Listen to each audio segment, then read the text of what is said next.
There are some clothing pieces that I always regret adding to my wardrobe and some clothing pieces that I never. So in today's video, I wanted to articulate exactly why some things work out for me and why some things don't. I'm learning in my wardrobe that if I'm able to pinpoint exactly why something works, then it's more likely that I'm gonna fill my wardrobe with pieces that I absolutely adore. And then on the flip side, if I'm able to explain why something isn't working for me, then chances are I won't make those mistakes again. So I thought it would be fun today to actually order in some examples of pieces that I don't buy anymore, so I can show you up close in detail why they don't work. And in the past, I might not have understood which details really make a huge difference to the versatility and wearability of clothing. The first thing I avoid are very trendy takes on classic pieces. Whenever a designer tries to take a very classic piece that we know and love and give it a modern update, I often find that these are pieces that I just don't need in my wardrobe. They're not always inherently bad, but sometimes they're just redundant,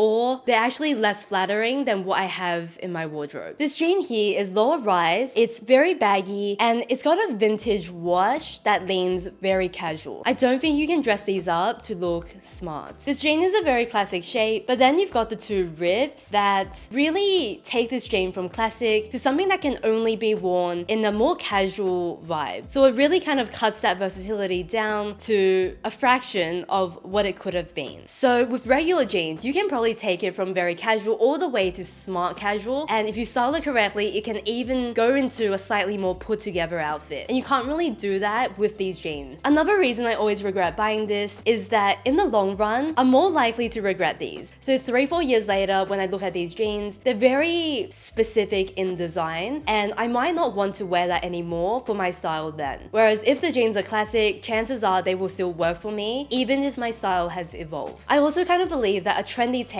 on a classic piece is sometimes just a way to sell us more clothing and make us feel like we need another item of clothing in our wardrobe when our original jeans might have functioned just as well. So I'm always aware of that, and it kind of stops me from wanting to buy these trendy takes. So what I've been recommending on repeat for the last 3 years are my Levi ribcage jeans. These are so classic, they're so versatile. 3 years later, and I really can't see these going out of style, whatever that might mean. And I can't see myself getting tired of them either, because they're just so classic. And they're also not boring to me because I love the straight shape. I love the way it kind of hugs me. It's truly a classic that will last. When it comes to trendy denim, something that I'm always trying to differentiate is what is trendy denim versus just another style of jean. I've got a pair of sailor jeans here, and these actually work really well in my wardrobe. The reason is the design doesn't take away from the versatility. Even though they're slightly wide-legged, I'm still able to wear it in a casual way. I'm able to dress it up, and I can wear a wide range of tops and shoes, and the design doesn't affect the versatility. That's kind of my ultimate judge of whether something is too trendy or whether it will work. Another clothing item that I always regret buying are pieces that already decide the vibe of the rest of your outfit. This jacket is a perfect example where it's a classic denim jacket with studs, and the studs decide the way that this outfit is going to look. No matter what I pair this jacket with, it has a very strong vibe that comes across based on the design. If you think about another jacket that is very classic and plain, you can accessorize on top of that and basically take a blank canvas and make it yours. So why do I regret pieces like this jacket? It's really fun when I'm into this vibe, but chances are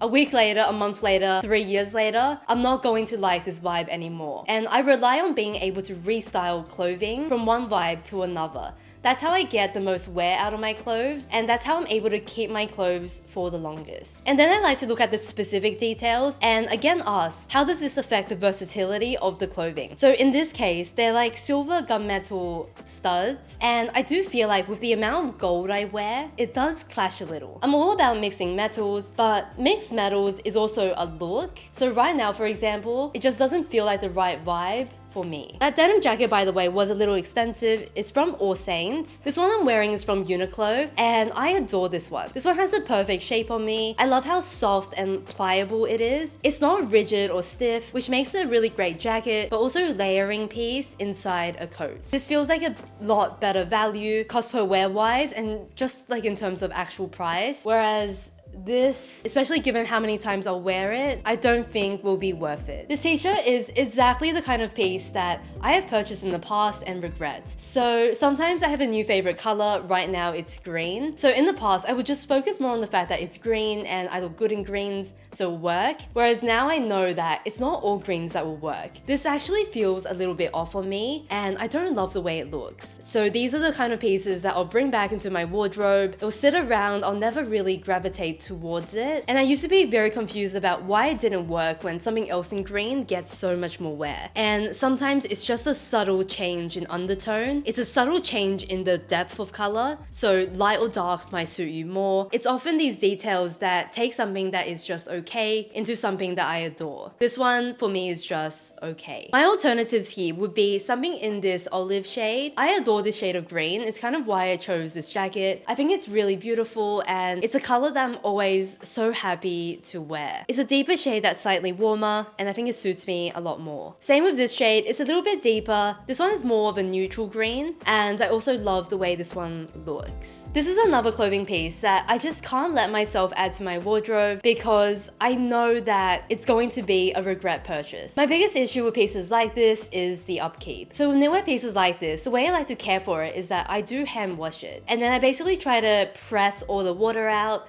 before putting it on top of a towel and then rolling that towel to squeeze the additional water out, and then I dry it flat. And the reason I do this is so that the piece doesn't lose its shape, and that's really important for knitwear items. I really don't want this neckline to stretch or the shape to change, so I would care for it like that. In other seasons, I can prolong the life of my cotton knitwear, so I can wear it maybe 3-4 times, maybe a few more, before I actually go through this washing process. Whereas this is on my bare skin, it's summer, I'm hot, I'm sweaty, so this will need to be washed after every wear, and honestly that's a lot of maintenance for something that is a basic. And keep in mind, for wool knitwear, you can prolong that because it's got some self-cleaning properties, but I don't think it's the same with cotton, and especially not in the summer. So the alternative piece I do recommend is the Cezanne Leontine. So obviously this is long sleeve, it's a more practical jumper, it's made from 100% cotton, it's got good structure, it's good quality, and this is tried and tested in my wardrobe. This is also less of a summer piece, and this is something you can wear pretty much year round. So compared to this, what I'm wearing is so much more practical. And another thing is that if you are petite, you generally suit slightly smaller shapes. They just feel like they're designed for us and they kind of look regular size.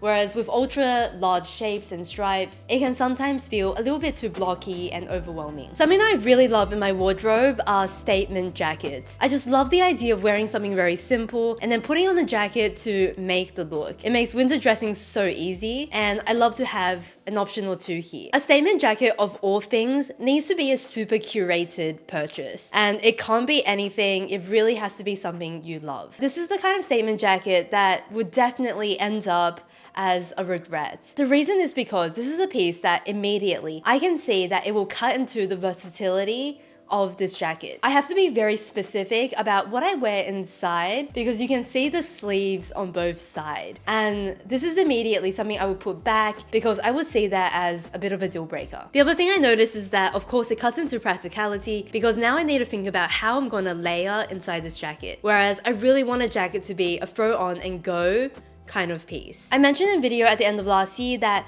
the more statement an item is, the more you need to love it. And because this piece is very statement with the shoulders and the sleeves, I need to love it so much. And I think that while I like it, it's not a complete love for me. And this is the kind of piece that I am bound to regret. I think the more exciting part of statement jackets is seeing the ones that do work in my wardrobe. They're both from Tibi and they're both end of season pieces that were discounted, and I finally got them for a price that I was happy with. This is a crop blazer, and first thing first, I find this so functional because it's very lightweight and I can wear it in the spring and summer and I'm not too hot in it. I can wear it in the autumn winter by layering this inside a coat, and it's just a very versatile layering piece. The other thing is versatility, and because it's navy, because it's fairly simple, I feel like I can create some different vibes with my accessories, whether that be quite casual or more polished with this piece. This is a coat that the Outnet just kept on discounting because they clearly weren't selling it and no one wanted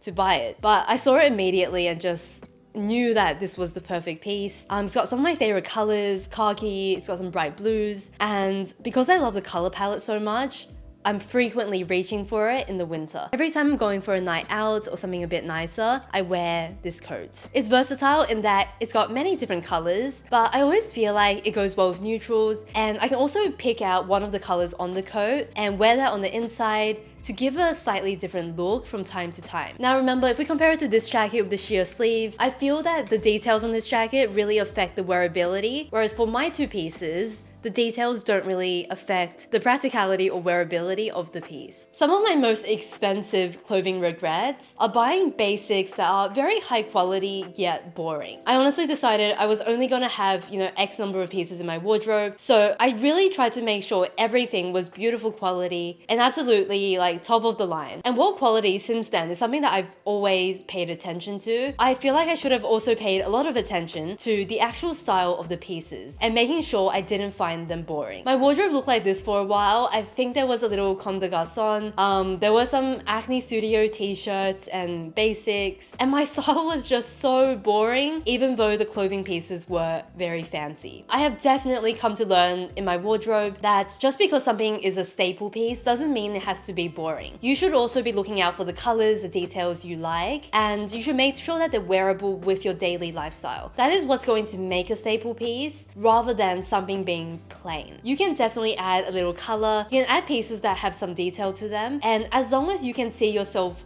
styling this in many ways, as long as you can see yourself working this into your everyday lifestyle, then it can become a basic for you. And finding things with these details on it, I feel like has allowed my style to come to life in the last few years, whereas previously it was all very bland. Now, depending on your style and your vibe and the amount of detail you like, obviously basics can range from white t-shirts to very detailed items, but the point is that you are seeking these out to suit your style. As an example, if you enjoy wearing color, you like this peachy tone, this can definitely be a basic or a staple in your wardrobe. It doesn't just have to be neutral, you can include color in your basics too. I really like this cardigan jacket because unlike other pieces, this one is more structured, it's got some cute button accents, and in my eye, compared to something shapeless without detail, I love this a lot more. So it's looking for those right details in the pieces you choose. As I'm going through this list, I can tell that over time, I have become more practical in the pieces I choose.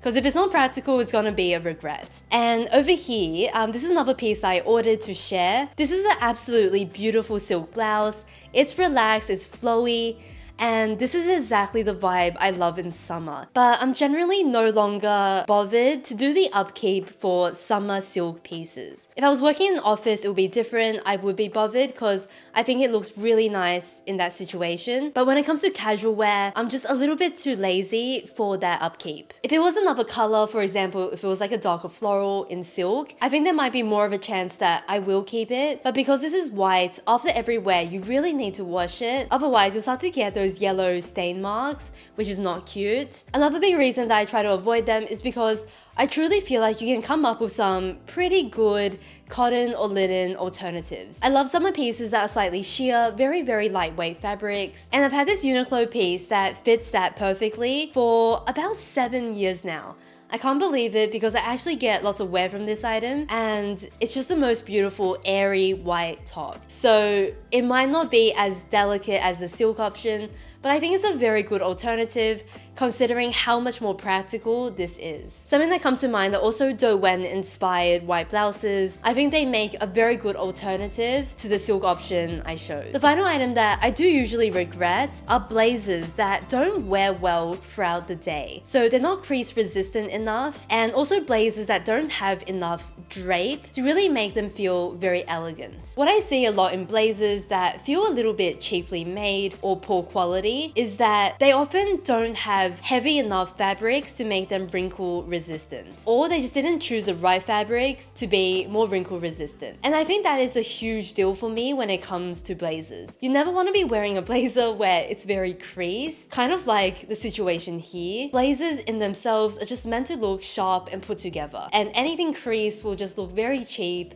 and bad quality. When I'm not wearing my blazer, often I carry it on my arms like this. Sometimes I'm not, super careful, and if this is going to crease the blazer the next time I put it on, then the fabric hasn't really passed the test. Something else about blazers that I think makes a difference is the weight of fabric. So unless it's a summer linen blazer or a summer piece, I find blazers tend to look better when the weight of fabric is slightly heavier. It just gives a better drape. The blazer I'm wearing right now is an ultra light fabric, and it doesn't fall as nicely because of that. So when it comes to what I would recommend instead, I'm always just looking for fabrics that are heavier, fabrics that are wrinkle resistant, and give you that polish that you ultimately want from a blazer. This one I'm wearing is from Tibi. You can get it from any brand, but those are just things you're looking for. I like this blazer because I think it has the right drape and it makes it look a lot more luxe. Most of my blazers are things I've purchased heavily discounted, but from nicer brands. So this one I found on sale, I think it was 70% off from Isabel Marant, and it's beautiful wool fabric with a heavier lining.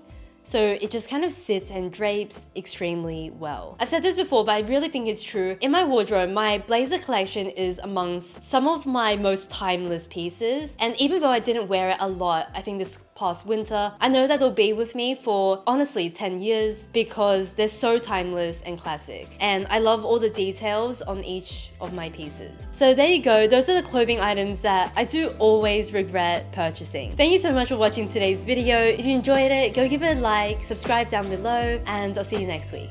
Bye.